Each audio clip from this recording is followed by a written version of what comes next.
The Christian world has been rocked by recent charges involving Bishop T.D. Jakes, the renowned televangelist and acclaimed head of the Potter's House megachurch in Dallas, Texas. These allegations have sparked a flurry of discussion and conjecture.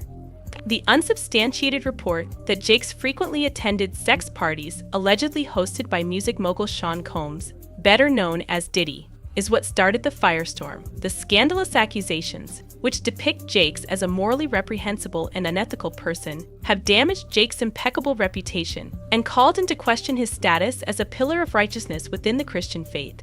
But a spokesman for Bishop T.D. Jakes quickly sought to calm the storm in the face of growing public anger and scrutiny, vehemently rejecting the accusations as totally unfounded and untrue. Many in the Christian community are struggling with sentiments of doubt, betrayal, and disappointment as a result of the strong refutation, yet distrust still lingers. Bishop T.D. Jakes has been a source of inspiration and hope for many years. His sermons have resonated with millions of people worldwide, and his message of faith and redemption has touched the hearts and souls of Christians everywhere. However, the shadow of controversy looms large, threatening to destroy his legacy by raising questions about the veracity of his teachings and the legitimacy of his spiritual guidance. When the faithful are caught between remaining loyal to their cherished spiritual leader and giving in to the persistent concerns that the scandalous accusations have sowed as the situation develops. Some people have a great sense of unease and betrayal when even the slightest hint of wrongdoing is raised. This causes them to doubt their religion fundamentally. Bishop T.D. Jakes finds himself on trial in the court of public opinion, with his reputation on the line as he struggles to uphold his honor and integrity in the face of a barrage of charges and innuendo. But the harm has already been done, permanently marring the once impeccable reputation of one of Christianity's most notable people. The faithful go to their spiritual leaders for direction and confidence during trying times, finding comfort in the assurance of divine favor and salvation. However, the whole basis of religion is put into question when those leaders themselves become entangled in scandal and controversy, leaving followers feeling betrayed and disheartened. Horace said categorically that the latest allegations on Bishop T.D. Jakes making the rounds on several social media platforms are completely untrue and unfounded. The statement, which was made with seriousness and haste, aimed to clear the air of doubt and conjecture that had surrounded Jakes and his ministry after the shocking accusations. Utilizing the timeless teachings of the late preacher Charles H. Spurgeon, Hora underscored the difficulty of dispelling lies in the digital era. What has always been true, he observed, is that, to paraphrase Pastor Spurgeon, you have to hire an express train to pull the truth if you want it to go the whole globe. However, a falsehood may go around the globe by flying, being as light as a feather, and being carried by breath. The remarks made by Jordan A. Cora are witness to the tenacity and resiliency of Bishop T.D. Jakes and his ministry when the controversy fades and the dust settles.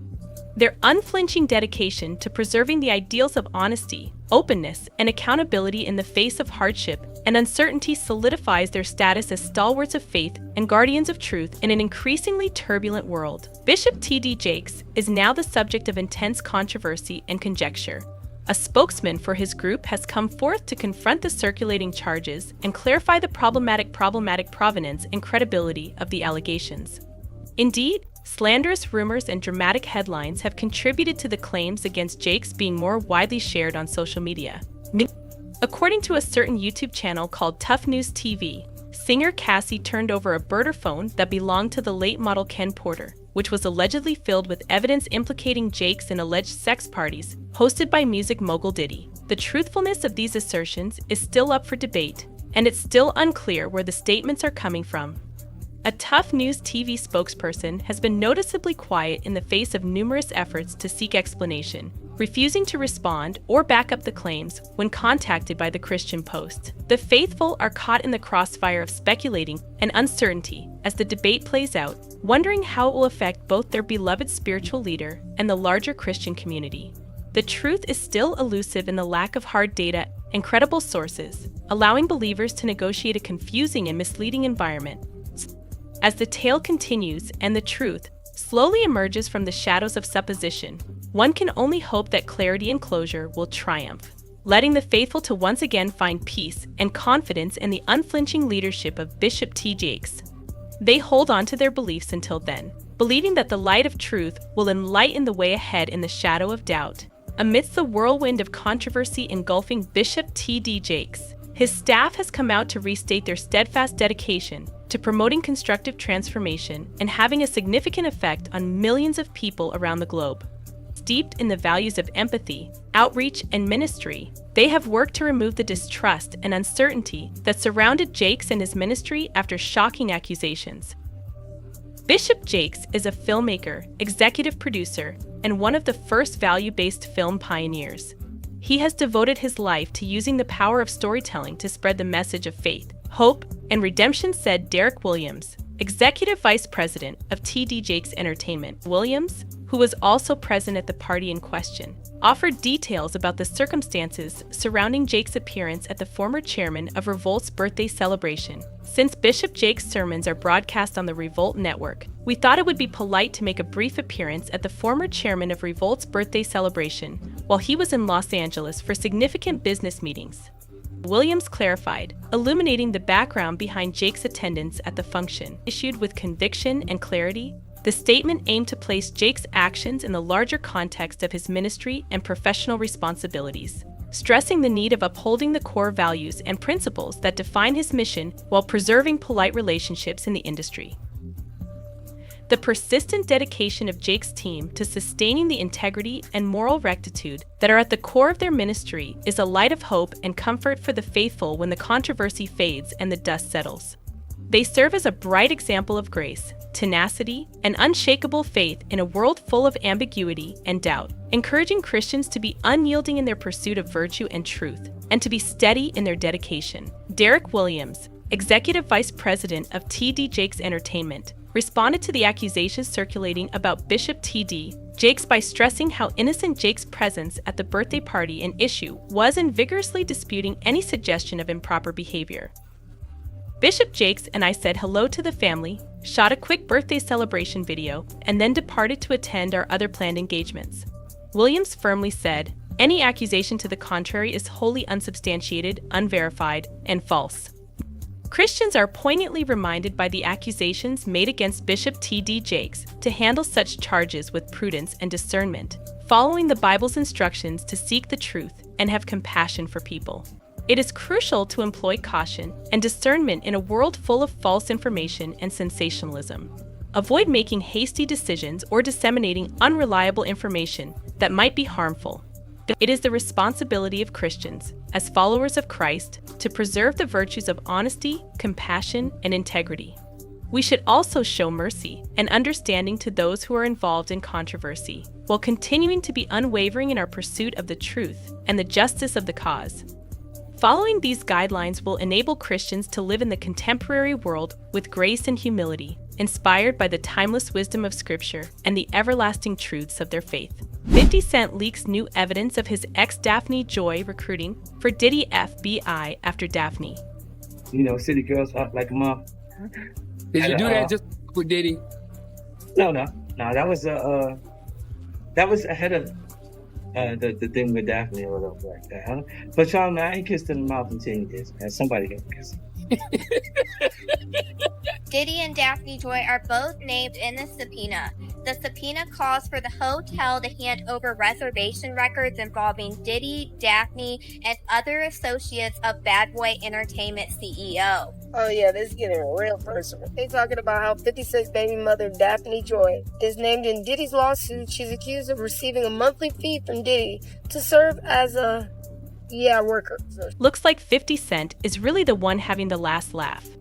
Remember how everyone thought Diddy trolled 50 big time when he was spotted hanging out with his baby mama, Daphne Joy?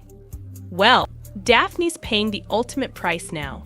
She got exposed for being a willing participant in Diddy's freak-off sessions. And that's not all, she's also being investigated by the feds due to her connection to the music mogul. 50 Cent is having a blast. Why? Apart from the obvious reasons, that this improves his chances in family court, as he's apparently trying to get sole custody of his son, whom he shares with Daphne. And guess what? 50 plans to make things even messier by releasing evidence of Daphne being recruited by Diddy and her direct involvement in his illegal activities. So, what kind of evidence is 50 sitting on, and why are the feds looking into Daphne? It's time to untangle this mess. Is not going to let go of certain things. So he joined Nicki Minaj on stage at a show in Madison Square Garden on Saturday night, which I heard was phenomenal. I saw a lot of people talking about how amazing. Even if you're a little sex worker,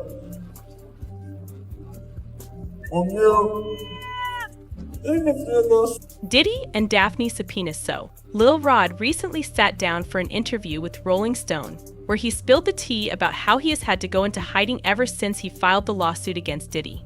Why? Well, because Diddy's been trying to take him out. The poor man had to change states. And even his own mother didn't know his whereabouts, all because he chose to come forward with his story. With the interview going viral, most folks had one question: what exactly have the authorities been doing? I mean, it's been a while since the Diddy stuff came out, so why haven't they put the handcuffs on him already? Well, the federal authorities apparently caught wind of how fans were getting ready to burn them at the stake, which is why they leaked some information to TMZ, or maybe the folks at TMZ are just working overtime to get that bread. Either way, Diddy's in deep trouble, and it's not just him. From the looks of things, the federal authorities are serious about getting a criminal indictment against Diddy. How so? They issued a new grand jury subpoena. According to reports, federal prosecutors from the Southern District of New York issued a subpoena ordering a fancy Miami hotel to provide them with some documents related to Diddy. Apparently, Diddy used to visit this hotel a lot, and it's where he allegedly held his freak-off parties. Heck, local residents have even come forward confirming that Diddy held parties at the hotel. One person commented, "When I was living in Miami, I remember being checked into the Mandarin Oriental 2 hours late for a bachelor's party because Diddy's people had blocked off the top 2 floors. They didn't even want us roaming the halls. We now know why." So bearing that in mind, it looks like the authorities believe they can nail Diddy for something if they investigate the hotel thoroughly. They're asking the hotel staff to hand over any reservation records with Diddy's name, as well as other associates of the Bad Boy Entertainment CEO. They're also hoping to get their hands on check-in and check-out dates, room numbers, guest preferences and requests, and billing information, along with email and mailing addresses, phone numbers, and forms of payment. Prosecutors have also requested computer IP addresses and login information for the guests, along with copies of their identification and information related to their vehicles. You can also add surveillance footage to that list. What's shocking is that the feds aren't only looking into Diddy's recent activity, they're digging all the way back to January 1st, 2008. And get this, authorities aren't just interested in Diddy, they've also got their eyes on Diddy's former girlfriend and associate, Daphne Joy. Now, how did she get involved in this entire mess? For those of you who don't know, Daphne is a model and actress. You might have caught her in the background of movies like Venice Heat, Frankenhood, and Pirates of the Caribbean on Stranger Tides. She also has an OnlyFans account, where she charges subscribers $24.99 a month. However, the internet might remember her as 50 Cent's girlfriend. She used to date the Indiga Club hitmaker back in 2011, and the pair even share a son, Sire, whom they welcomed in September 2012. Despite having a child together, Daphne broke things off with 50 in 2012. That said, according to documents from a mistreatment case, Joy and Jackson were in a relationship for 3 years.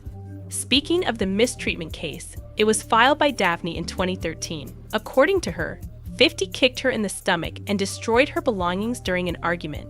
As a result, 50 faced 1 count of domestic violence and 4 counts of vandalism, to which he pleaded not guilty. However, things didn't work out for him, as he was slapped with 3 years of probation and 30 days of community service. He also had to cough up $7,100 in restitution and $2,390 in fines. On that note, it's worth mentioning that 50 was never serious about Daphne. It was more of a fling for him, based on what he said during his interview with The Breakfast Club. In fact, he even called it an arrangement. You know, like it ain't one of those situations where, you know, how they have us in it, like they'll still go back to the baby mother and hang out with the baby mother and stuff like that. Nah, that was not like a relationship then anyway. It was more like an arrangement. Mm-hmm. You know, and look, Saya is my boy. I almost named him Champ because of me and Floyd's relationship. He kept asking me to come back to Vegas. And then he'll go bring Daphne. I'm like, why? He said, so we can leave her with Miss Jackson and we can go. Champ had 4 or 5 girls that is his girlfriends right there. Anyways, after ending things with 50, the internet found Daphne in Diddy's arms. The two were spotted hanging out together several times over the years, and Daphne made no secret of it. They were first spotted together in 2021, taking a stroll outside Diddy's Miami mansion. From then on, Daphne kept flaunting her new man. She used to post pictures of herself enjoying Diddy's performances from the VIP section, and then, in November 2022, she uploaded a questionable photo congratulating Diddy on his big day. The model wrote, "Happy birthday to my favorite person." Now, we never got confirmation about their relationship since Diddy was officially linked up with Young Miami. But still, the entire situation felt like a slap in the face to 50. I mean, knowing Diddy, there's no chance in hell he recruited Daphne without knowing her dating history. 50 has spent his entire career taking shots at Diddy. So of course, the thought of payback was probably always on the former music mogul's agenda, and dating his baby mama was the perfect revenge. This is why 50 didn't hesitate to publicly comment on the situation. The rapper took to Instagram to take shots at Daphne. He addressed the post to his son, Sire, and wrote, "Oh__. That's your mommy over there with Puffy, LOL. You remember what I told you the other day, these BW be crazy MH?" And while Daphne wasn't in the mood for it, she took to the comment section and wrote, "Please stop doing this to me. I never bother you, and I'm an outstanding mother to our son. Can we please just focus on that, please?" She also made an IG post of her own, writing, "I hate speaking about my private life on social media, but I feel it needs to be addressed. I'm so tired of my narrative being what it is. I was in a 2-year relationship 10 plus years ago, and out of that relationship, God blessed me with a beautiful, healthy baby boy. Although my child's father and I parted ways, I shifted my focus on my son's well-being emotionally, spiritually, and everything in between. I've healed privately, matured, have been closer to God than ever before, and really appreciate this life. I just want to be happy and be left alone. We are all human, and you never know where life can take you. I value and cherish anyone I bring into my life, and when I finally show a glimpse of my happiness, I feel attacked for it." Unfortunately, whatever expectations Daphne had for Diddy never came true, which isn't shocking because Diddy is not the kind of man to lock it down. However, Daphne did end up paying the price for hanging out with someone as notorious as him. How's that, you ask? Well, you can thank Lil Rod's bombshell lawsuit.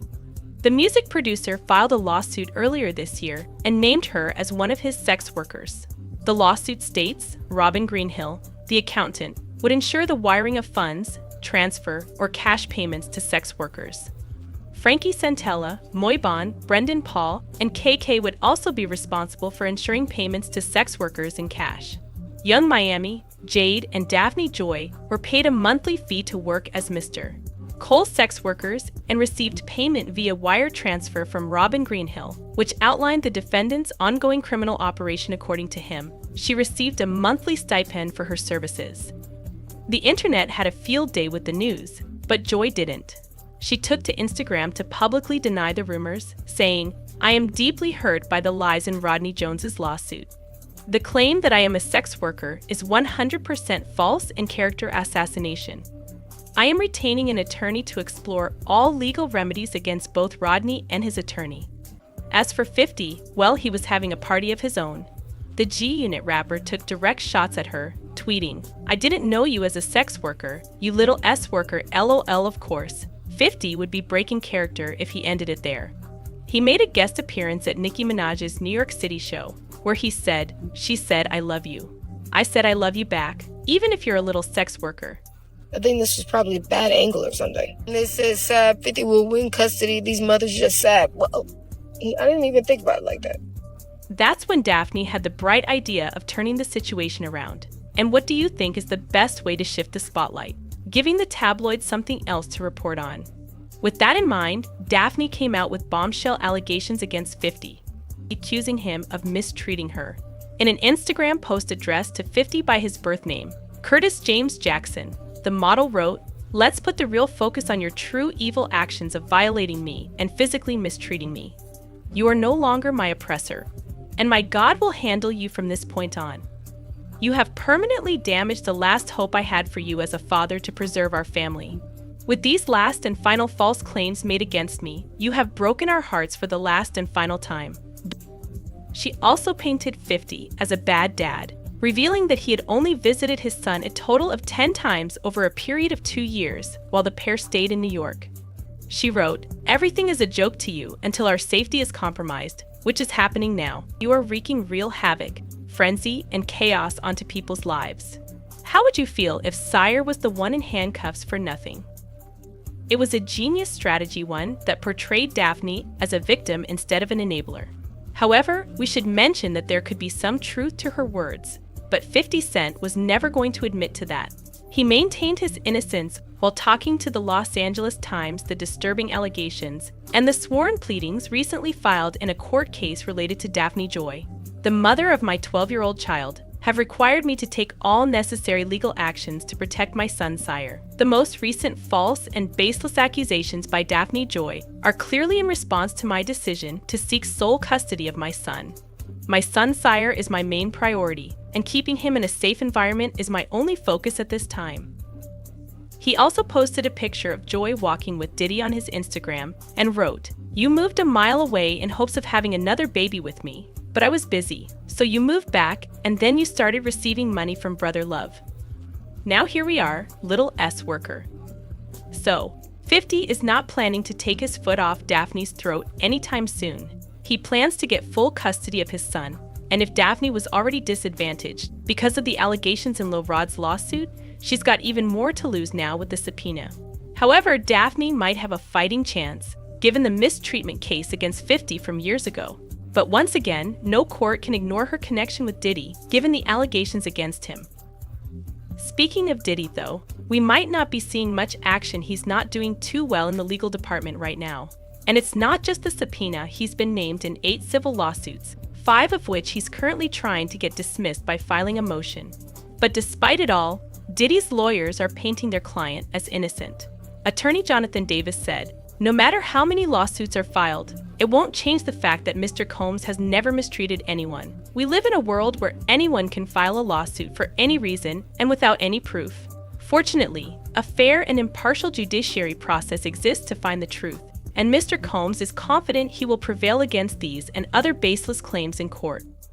On the other hand, Daphne is choosing to stay quiet about the situation. She and her reps have yet to say anything about it. As for fans, well, they think Daphne seriously messed up her life by siding with Diddy. She should have just kept her head down. One person commented, "Samat, she ruined her life over him.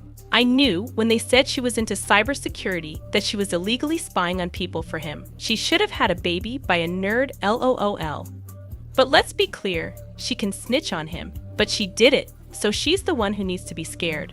Meanwhile, others think the focus should be on Diddy instead of Daphne, who some folks think was just another victim. Another person wrote, "So no accountability for anybody except Diddy? I see what's going on here. That woman had no choice either."